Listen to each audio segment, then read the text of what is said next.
پاس میں یاد کرتی ہیں، واللہ میرے والد سے کوئی بلند سے بلند ان کو چھو بھی نہ سکتا تھا، وہ مضبوط قلعہ دراز سایہ تھے، انہوں نے تمہاری مدد کی جب تمہیں ضرورت پڑی، وہ آگے بڑھے جب تم سست ہوئے، فتنے پھیلے تو ابو بکر صدیق رضی اللہ عنہ وارضا اپنے گھر سے اسلحے سے لیس ہو کر ننگے قدموں نکلے اور کہا سنو، اگر آج کوئی نہیں لڑے گا تو اکیلا ابو بکر اللہ کی توحید کے لیے آج جہاد کے لیے نکل چکا ہے۔ حضرت علی سوار ہو کے پیچھے گئے، خلیفۃ المسلمین واپس آ جائیے، اگر آپ کو کچھ ہو گیا پھر خلافت کا نظام دوبارہ قائم نہ ہو سکے گا۔ تمہاری مان لے کہ اہل بیت کی دشمنی تھی ابو بکر سے، تو جب ابو بکر جہاد کے لیے نکل رہے تھے، حضرت علی کو تو کہنا چاہیے تھا نا، چھیتی جاوے جان چھوٹے، میرا راستہ صاف ہوئے۔ وہ پیچھے کیوں گئے تھے؟ انہوں نے منتیں کیوں کی تھی؟ وہ واپس لے کر کیوں آئے تھے؟ تم جھوٹ بولتے ہو، علی سچ کہتے ہیں۔ علی اور صحابہ کی محبتیں تھی، پیار تھا، اسی لیے حضرت علی ابو بکر صدیق کے پیچھے نکلے۔ حضرت عائشہ فرماتی ہے بچپن، جوانی، بڑھاپے میں میرے بابا قریش کے نامور مردوں میں سے تھے، وہ محتاجوں کی مدد کرتے، وہ اسیروں کو رہائی دلاتے، ان کا تعلق اللہ سے بہت قوی تھا، یہاں تک کہ انہوں نے اپنے گھر میں مسجد بنائی تھی۔ ابو بکر صدیق رضی اللہ عنہ وارضا اپنے گھر کی مسجد میں قرآن کی تلاوت کرتے، کفار کے نوجوان آپ کا قرآن سنتے، اللہ سے اتنی محبت، اپنے گھر کے اندر مسجد بنائی۔ باطل پرستوں نے توحید کو مٹایا تو ابو بکر صدیق رضی اللہ عنہ وارضا نے اس کو زندہ کیا، اس کو قائم کیا۔ عائشہ فرماتی ہے میرے بابا کا ایمان کفار پہ بہت بھاری تھا، قریش نے ان کی طرف کمانیں کھڑی کی، اپنے تیر سوتے، انہوں نے سارے حربے استعمال کر لیے، لیکن میرے بابا کو دین اسلام کی تبلیغ سے باز نہ کر سکے۔ اور اللہ میرے بابا سے اتنا راضی ہوا کہ اللہ نے اپنے رسول پہ خرچ کرنے کے لیے ابو بکر کے مال کو پسند کیا۔ نبی پہ جہاں خرچے کا معاملہ آتا، ابو بکر صدیق خرچ کرنے میں سب سے آگے ہوتے۔ اور وفات رسول کے بعد جب شیطان اپنے لشکروں کے ساتھ مسلمانوں پہ حملہ آور ہوا، کوئی مرتد ہو رہا ہے، کوئی زکوٰۃ کا انکار کر رہا ہے، تو حضرت عائشہ رضی اللہ تعالی عنہا فرماتی ہے یہ میرے بابا تھے جنہوں نے تلوار کی، جہاد کی تلوار کو بلند کیا۔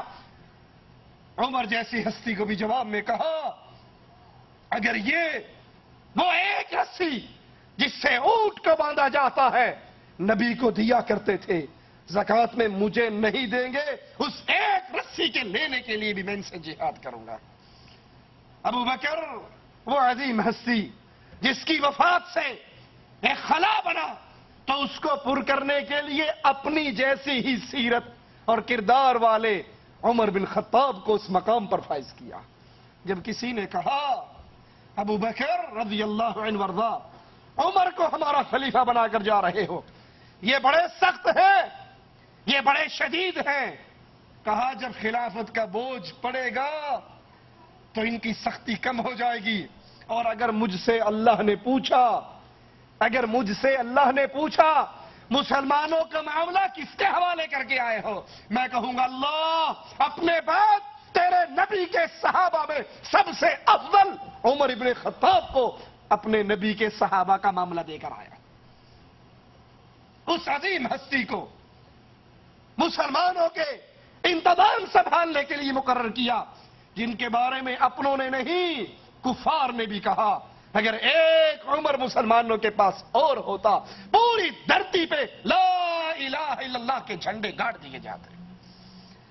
مبارک ہو وہ ماں جس ماں کے پیٹ میں ابو بکر جیسا بیٹا رہا، مبارک ہو وہ ماں جس نے ابو بکر جیسے بیٹے کو دودھ پلایا اور جس نے توحید کو قائم کیا، شرک کو مٹایا، پھر دنیا نے اپنے خزانے الٹ دیے، دنیا ابو بکر کے سامنے آتی اور ابو بکر ان سے اپنے چہرے کو موڑ لیتے۔ حضرت عائشہ یہ تقریر کر کے کہتی ہیں مجھے بتاؤ کس دن کی وجہ سے تم میرے بابا کو گالی دیتے ہو، میرے بابا کی زندگی کا کون سا وہ جرم ہے جس کی بنا پر تم اس کو برا کہتے ہو؟ وہ تو ساری عمر اپنے نبی اور اپنے اللہ کی محبت میں اور ان کی لائی ہوئی شریعت کے پھیلانے میں گزار کر گئے۔ ابو بکر صدیق رضی اللہ عنہ وارضا مسلمانوں کو دین کی دعوت دینے والے، مسلمانوں کو تلقین کرنے والے۔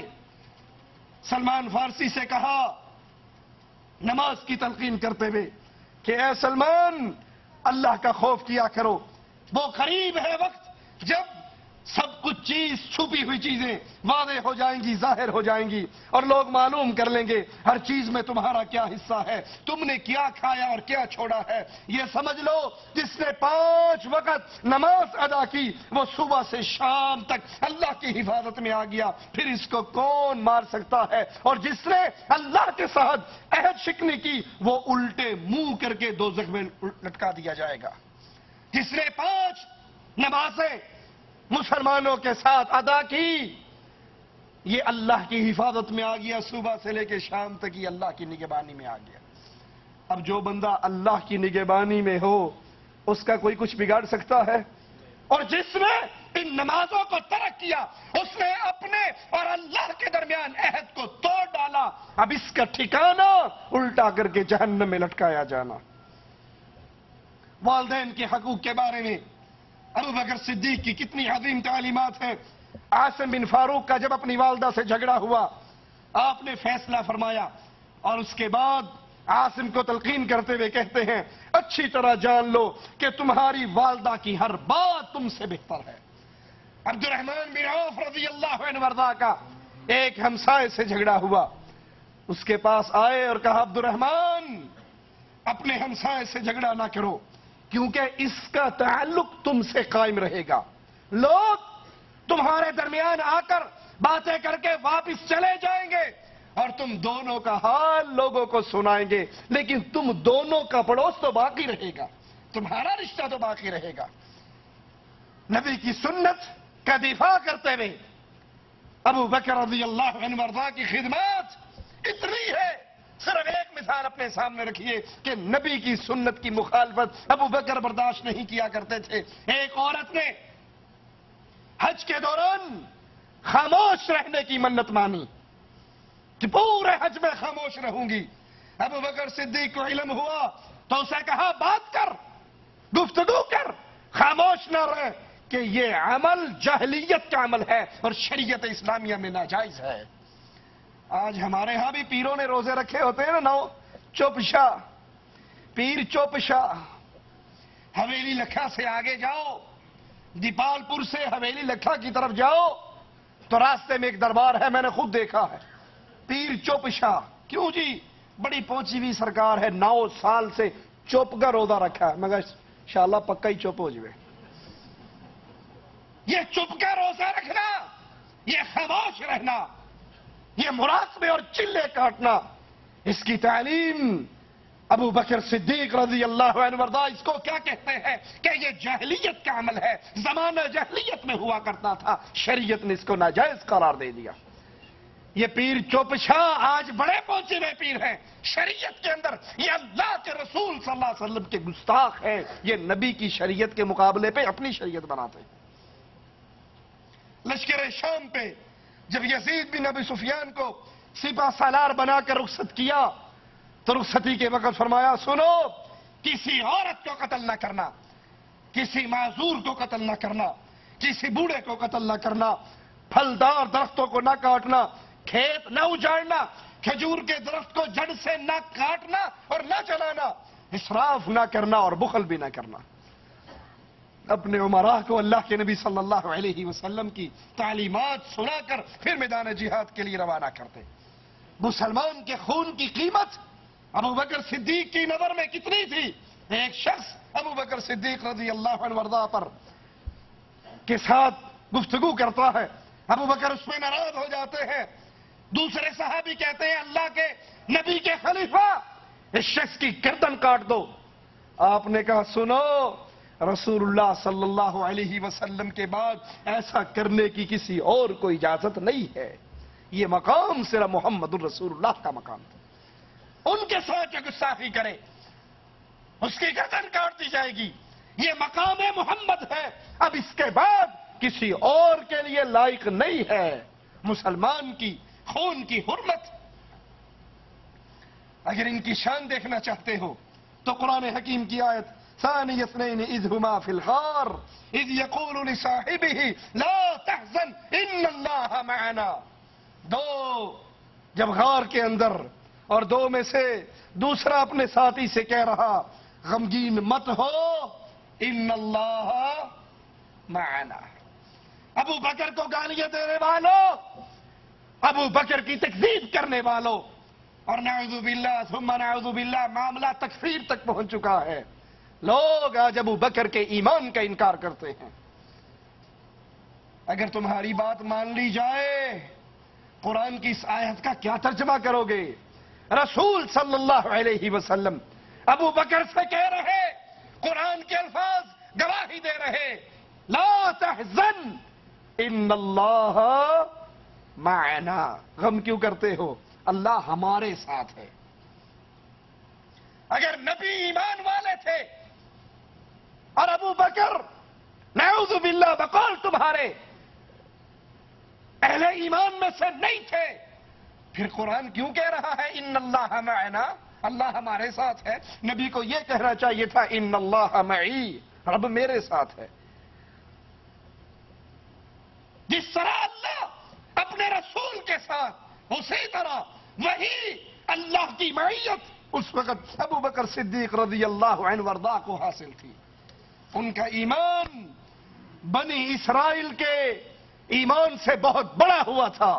جب موسیٰ علیہ السلام بنی اسرائیل کو لے کر چلے، فرعون کا لشکر پہنچا، بالکل وہی منظر، سامنے سمندر ہے، پیچھے فرعون کا لشکر ہے، اور ادھر بھی غار کے اندر راستہ بند ہے۔ غار میں ابو بکر اور رسول اللہ ہیں، اور غار کے منہ پر کفار موجود ہیں۔ وہ بھی کہنے لگے، بنی اسرائیلی بھی، اے موسیٰ ہمارا دشمن تو آ گیا۔ موسیٰ علیہ السلام کہنے لگے انما یا ربی، میرے ساتھ میرا اللہ ہے۔ یہ نہیں کہا کہ ہمارے ساتھ اللہ ہے، صرف اپنا کہا، انما یا ربی، میرے ساتھ اللہ ہے۔ بنی اسرائیل کو موسیٰ سے وہ نسبت نہیں ہوئی تھی جو ابو بکر کو محمد کے ساتھ تھی صلی اللہ علیہ وسلم۔ میرے آقا نے یہ نہیں کہا ان اللہ معی، کہا ابو بکر لا تحزن ان اللہ معنا، غم کیوں کرتا ہے؟ اللہ تیرے بھی ساتھ ہے، اللہ میرے بھی ساتھ ہے، اللہ ہم دونوں کے ساتھ ہے۔ بخاری و مسلم میں ہے، رسول اللہ صلی اللہ علیہ وسلم نے پوچھا تم میں سے روزے دار کون؟ ابو بکر نے فرمایا میں۔ پوچھا جنازے کے ساتھ کون چلا؟ ابو بکر نے فرمایا میں۔ پوچھا محتاج کو کھانا کس نے کھلایا؟ ابو بکر نے کہا میں نے۔ پوچھا بیمار کی عیادت آج کس نے کی؟ ابو بکر نے کہا میں نے۔ آپ نے فرمایا سنو، جس میں یہ چار باتیں اکٹھی ہو جائیں، محمد کریم گواہی دے رہے ہیں وہ بندہ جنتی ہے۔ اور یہ چاروں باتیں ابو بکر صدیق میں موجود تھی۔ بخاری و مسلم میں ہے، رسول اللہ صلی اللہ علیہ وسلم نے فرمایا حقوق صحبت کی ادائیگی اور مال خرچ کرنے میں تمام لوگوں سے بڑھ کر محمد پر احسان صرف ابو بکر نے کیا ہے رضی اللہ عنہ وارضا۔ اور سنو، میں ابو بکر سے اتنا راضی ہوں، اگر میں نے اللہ کے علاوہ کسی اور کو خلیل پکڑنا ہوتا، ابو بکر کو میں خلیل پکڑتا۔ اسی لیے جب کسی نے پوچھا تھا آقا سب سے زیادہ محبت کس سے ہے؟ کہا عائشہ سے ہے رضی اللہ تعالی عنہا۔ پوچھا آقا مردوں میں کس سے ہے؟ کہا اس کے بابا صدیق اکبر سے ہے۔ کہا اگر اللہ کے علاوہ میں نے کسی اور کو خلیل پکڑنا ہوتا تو پھر میں ابو بکر کو اپنا خلیل پکڑتا۔ صحیح بخاری میں ہے، حدیث پہ ذرا غور کرنا، اور غور کر کے سن کے سمجھ کے آگے بھی سنانا۔ ایک بڑھیا آئی، ایک عورت آئی، اللہ کے نبی صلی اللہ علیہ وسلم سے کسی مسئلے میں گفتگو کرنے لگی۔ آپ نے کہا بی بی اگلے سال آنا۔ کب آنا؟ اگلے سال آنا۔ اس نے کہا اللہ کے نبی اگر میں اگلے سال آئی اور آپ فوت ہو گئے اگر میں آئی اور آپ، گستاخ ہے وہ جو یہ کہے نبی مر گئے، واجب القتل ہے، گستاخ رسول ہے وہ جو نبی کی موت کا عقیدہ رکھے۔ سنے مولویوں کے فتوے یا نہیں سنے؟ اور یہ